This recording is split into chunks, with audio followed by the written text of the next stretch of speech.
मचिया जे बैठेली धनियात पिया से अरज करई, पिया से अरज करई हो। पियवा जब मरे होई है होरिलवा कवन सुखवा देव, कवन सुखवा देबहु हो। पियवा जब हमरे होई है होरिलवा कवन सुखवा देब, कवन सुखवा देबहु हो। धनिया माई मोर आगे पीछे रही है बहिनी, सेवा करी है बहिनी, सेवा करी आई हो। दाना भाभी मोर भोजन बनाई है तम खियाई तमाई खियाई बाई हो।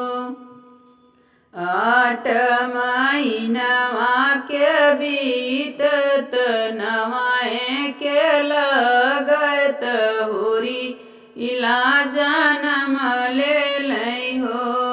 रामा बजे लागे आनंद बजैया, उठन लागे सोहर, उठन लागे सोहरी हो। पियवा बजे लागे आनंद बधैया, उठन लागे सोहरी, उठन लागे सोहरी हो। धनिया जे पिया के बोलावत लगे बैठवत लगे बैठवई हो।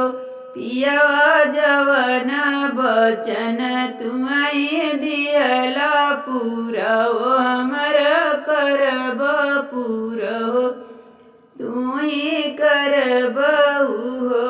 पियवा जवन बचन तुही दियला पूरा हो कई देता, पूरा हो कई देताई हो।